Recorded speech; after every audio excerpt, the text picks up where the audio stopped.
The sharp, echoing crack of flesh meeting flesh cut straight through the noise of Maple Grove's circle like a judge's gavel slamming down. Just like that, the whole block went silent. I was standing maybe 40 feet away, garden hose still in my hand, watching as Karen Williamson, queen of the HOA, stumbled backward, clipboard still clamped in her death grip, hair falling out of its perfect shell, after her husband slapped her so hard you could almost hear 3 years of pent-up frustration leave his body. For the first time since I moved into this suburban dystopia, Karen was actually speechless, and that was saying something. Just down the street, the fire truck still flashed red and blue in the afternoon sun, lights spinning, firefighters frozen where they stood like they'd walked in on the world's strangest soap opera. They weren't the only ones staring. If you'd ever wanted to see a whole neighborhood hold its breath, that was the moment. Every porch, every window, every open garage became a front-row seat to what I'll always call the day of reckoning. But let me back up a second, because the slap, as satisfying as it was, didn't come out of nowhere. It was a Tuesday, the kind where nothing usually happens except maybe somebody's trash can tips over in the wind. I was out front trying to get bird crap off my car, thinking about lunch, when I heard sirens wailing and a fire truck roaring down the street, turning in hard at the Peterson place. Mrs. Peterson, she's this sweet widow with a memory that's starting to slip, lives alone with her cats, and sometimes forgets she left something on the stove. That day, the kitchen filled with smoke, and before you know it, the street was full of flashing lights and firefighters hauling gear. Now, you'd think everyone would be grateful, but not Karen. See, Karen has been president of our HOA for 4 straight years. Think dictator, but with pastel cardigans and a rulebook the size of a phone directory. She polices Maple Grove Circle like she's guarding the gates of heaven, writing up violations for grass that's a 1/4 inch too long, or garden gnomes that threaten the community aesthetic. She'd painted the guest parking lines herself, I kid you not, and she'd repainted them just last month because she said they'd faded 2 shades.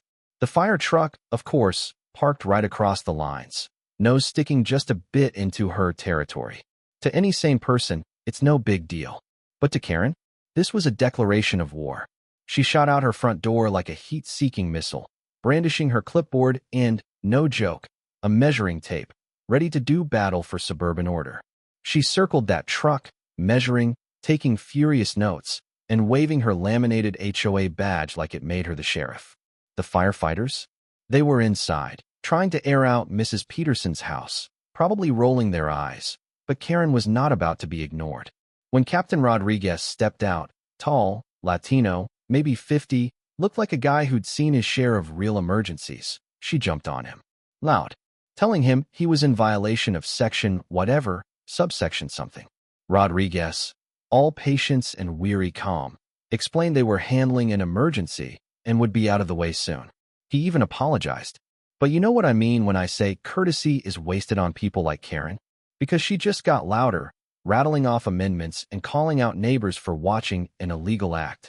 I saw people coming out of their houses, Mrs. Johnson and her nosy dog, the couple with twin toddlers, even Mr. Hendricks, who hadn't left his house since the pandemic, peeking from behind his curtains. Nobody wanted to miss this.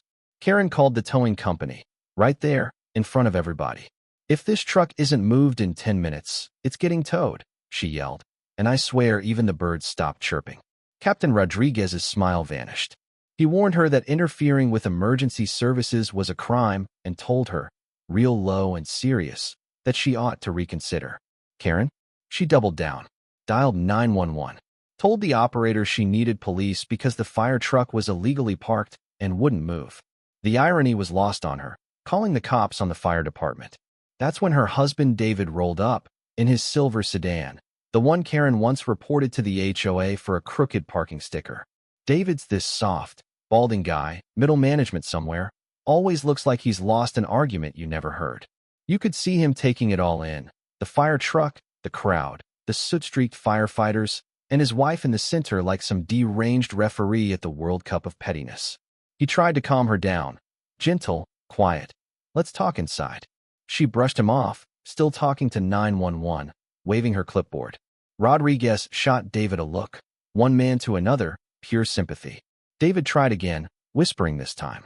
And that's when Karen snapped.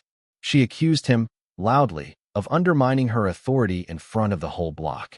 Announced that if the fire truck didn't move in 5 minutes, she'd get it towed at city expense and file complaints with everyone from the fire chief to the mayor. By now, the firefighters were packing up, trying to get out of there fast, but Karen's not done.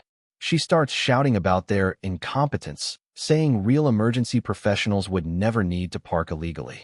That's when David, quiet, broken David, finally reached his limit. The slap wasn't just anger. It was years of frustration, humiliation, and secondhand embarrassment breaking loose. Karen's phone went flying, her papers scattering like confetti at the world's saddest parade. For a second, nobody moved. You could hear the wind, the distant hum of a lawnmower. Even the fire truck lights looked embarrassed. David apologized to Rodriguez, to the whole crew. "She's been under a lot of stress, I'm sorry," he said. And you could see the relief on people's faces. Someone had finally said what we were all thinking. Neighbors poured out support. Mrs. Johnson brought water for the firefighters. The young couple cleaned up the mess. Even old Mr. Hendricks came out to shake hands with Rodriguez. Karen, meanwhile, just stood there, white as a ghost, totally ignored for the first time since she'd seized power. She slunk back into her house while David kept apologizing, and the rest of us kind of looked at each other, not quite believing what we'd just seen. After that, things changed fast. The fire truck drove off, but Rodriguez made sure to document everything. By the end of the week, Karen was gone from every HOA meeting. People whispered she'd moved in with her sister. David stayed. The city fined Karen $5,000 for interfering with emergency services.